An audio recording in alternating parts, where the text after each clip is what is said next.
저희가 원래 이 시간에는 정경심 교수에 대한 검찰의 영장 청구에 대해서 양지열 변호사와 짚어보려고 했습니다. 그런데 지금 계속 이슈가 되고 있고 저희 방송 유튜브로도 시청자들이 계속 질문을 주고 계신 사안이 있어서요. 그 내용을 짚어보려고 합니다.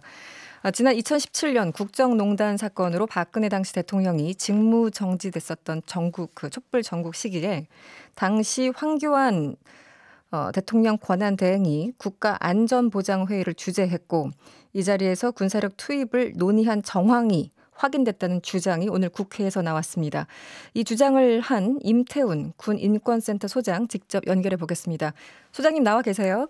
네, 안녕하십니까? 네, 안녕하세요. 오늘 국회에서 그 발언이 굉장히 주목받고 있습니다. 어떤 내용을 발언을 하셨나요? 저희가 이 재판 모니터링을 지금 하고 있는데요. 네. 이 사건과 연루되어 있는 사람들이 허위 공문서를 작성해서 비밀 등재를 했기 때문에 그와 관련해서 재판을 모니터링을 하다 보니까 네. 이 기존의 개헌 문건보다도 원본에 가까운 개헌 문건을 저희가 있다는 것을 확인하고 네. 입수를 해서 오늘 폭로한 것입니다.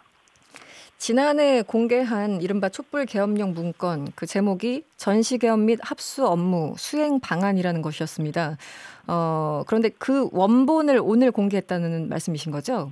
예, 원본의 네. 명칭은 다릅니다. 현 시국 관련 대비 계획입니다. 네, 주로 그러니까 이것을 네. 5월 9일 날 문재인 대통령이 당선되자 5월 10일 날 부랴부랴 비밀 문서로 등재를 하기 시작하거든요. 네. 당시에는 비밀 문서로 등재하지 않았고 네. 기한을 단계에서도 비밀 생성하지 않았고 그냥 보안 조심하라라는 얘기만 하고 도장을 가짜로 찍어서 실무자들이 만들었다는 것이 이번 재판에서도 드러났거든요. 네네. 그런 가운데에서 저희가 이 문건을 입수하게 된 겁니다. 그럼 지금 지난해 공개됐던 그 전시개헌 및 합수 업무 수행 방안과 오늘 현 시국 관련 대비 계획이라는 원본, 그러면 이 둘 다가 다 논의가 된 겁니까, 기본적으로? 둘 다 논의된 것이고요. 네네. 이것이 들통날까봐 일부러 편집해서, 왜냐하면은 원본에서는 한 크게 3가지 정도의 좀 무서운 내용들이 담겨 있습니다. 네네. 기존 문건에는 전혀 나오지 않는 것들인데요. 네, 어떤 내용인지 설명해 주시죠. 네. 반정부 정치활동 금지 포고령을 통해서 야당 의원들, 지금 여당 의원들이죠. 네네. 당시 야당 의원들을 집중 검거 후 사법 처리하는 방안을 적시하고 있고요. 네. 두 번째로는 계엄군 배치 장소도 기존에 알려진 청와대, 국방부, 정부종합청사, 법원 등이 아니라 그거보다 더 확대된 용산, 신촌, 대학로, 서울대 일대에다가 병력을 주둔시키고 톨게이트에도 병력을 주둔시키고 네. 한강다리 성산대교부터 성수대교까지 10개에 가까운 다리도 계엄군이 다 장악하도록 되어 있습니다. 네네. 아울러서 계엄군이 탱크 부대를 통해서 기동하는 기동로와 기동 방법을 세부적으로 적시했습니다. 네. 여기 2가지가 있고요. NSCC를 중심으로 정부 부처 내 군 개입 필요성에 대한 공감대 형성이라는 것이 문서에 적시되어 있습니다. 네.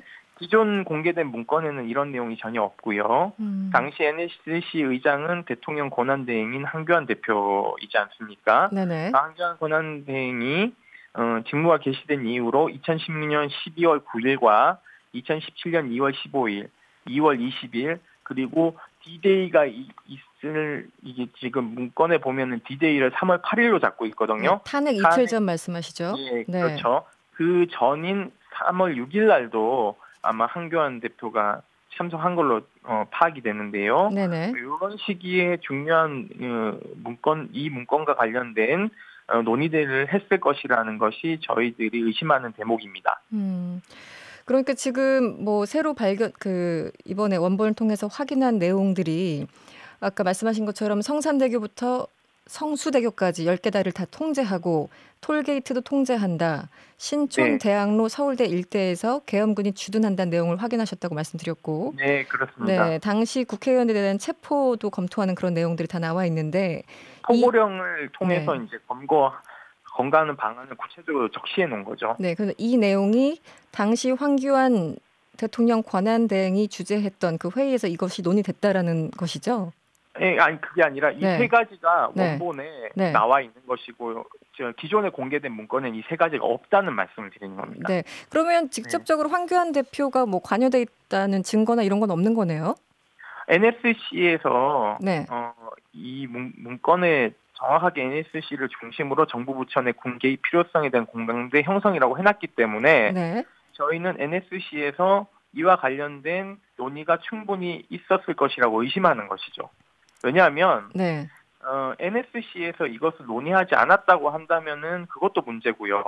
왜냐하면 황교안 당시 대통령 권한대행의 그 계엄 선포 관련된 문건을 보면 네네. 맨 밑에 이 선포하는 사람이 대통령 권한대행이라고 적시하고 있습니다. 네. 그렇기 때문에 기존 문건에도 나와 있고 새로 공개된 문건에도 나와 있기 때문에 이것은 황교안 권한대행에게 보고됐을 개연성이 저희는 높다고 보는 거죠. 그러니까 NSC에서 논의됐을 가능성이 높고 그렇다면 당시 대통령 권한대행이 인지하고 있었을 것이다. 이렇게 의심을 하시는 상태죠. 그렇죠. 네. 모르고 있어도 사실 문제고요. 알고 있어도 문제인 거죠.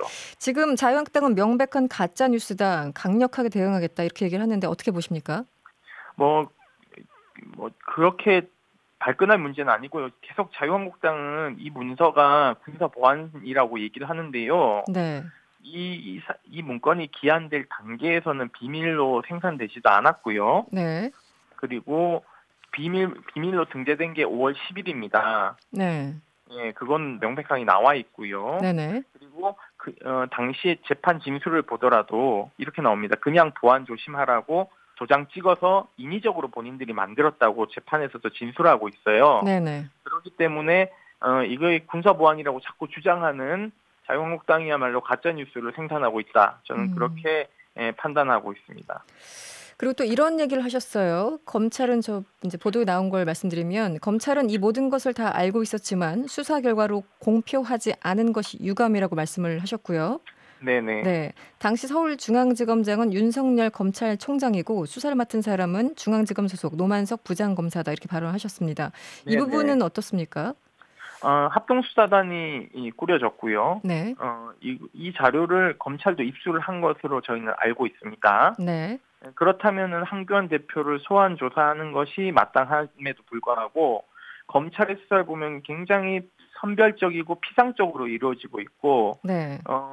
예를 들면 정경심 교수 같은 경우에는 소환하지도 않고 기소해서 재판 회부하지 않았습니까? 네. 그런데 당시 이 문건을 주도해서 만든 조현천 전 기무사령관은 도주해서 확인할 수 있는 것이 별로 없기 때문에 사실상 수사를 덮은 거나 마찬가지인 거죠. 그렇기 때문에 이 헌정 질서를 뒤엎고 촛불을 무력 진압하게 하려고 했던 계획을 세운 내란 음모죄에 가담한 사람들을 봐주기식 수사를 하고 있다. 저희는 그렇게 판단하고 있습니다. 네. 실체적 진실을 가리기 위해서는 여기에 문건에 연루된 사람들을 모두 소환해서 강도 높게 조사를 하는 게 맞죠. 네. 황교안 대표가 법무부 장관을 지내고 공안검사통이기 때문에 저는 상당 부분 황교안 대표를 네네. 굉장히 겁을 내거나 정관 예우하지 않았을까 저는 그렇게 의심하고 있습니다. 검찰이 적극적으로 수사하지 않았다 이렇게 보시는 거군요. 네, 친정 식구 감싸기라고 저는 보고 있고요. 네. 여전히 검찰 개혁이 국민들의 하두이긴 하지만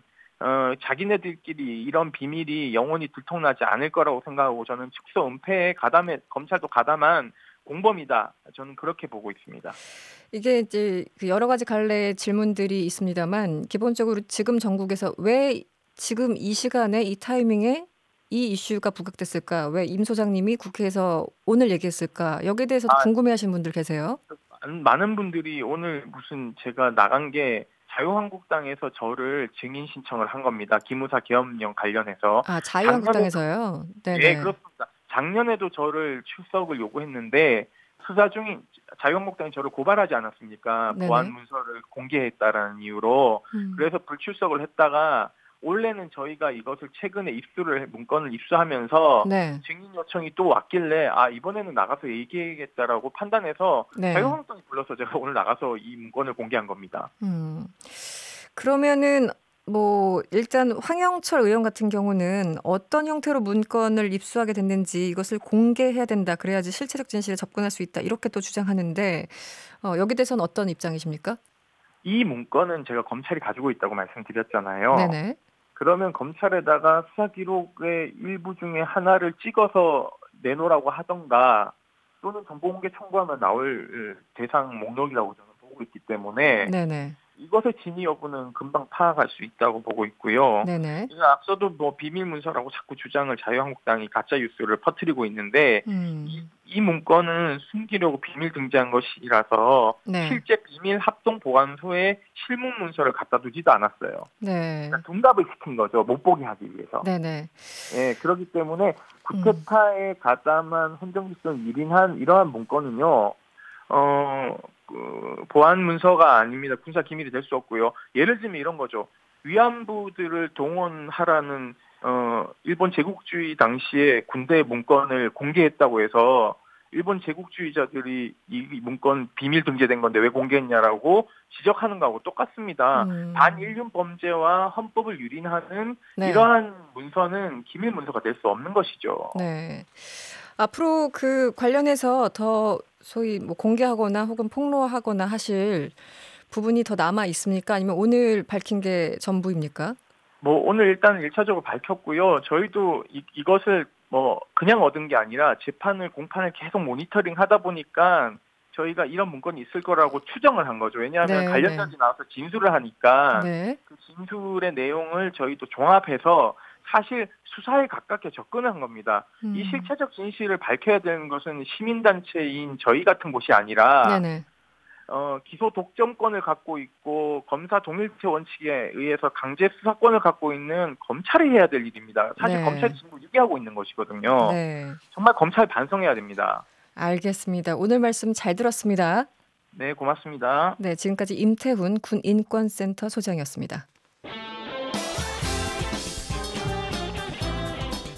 여러분의 퇴근길을 꽉 채워드립니다. 평일 저녁 6시 5분 이승원의 세계는 그리고 우리는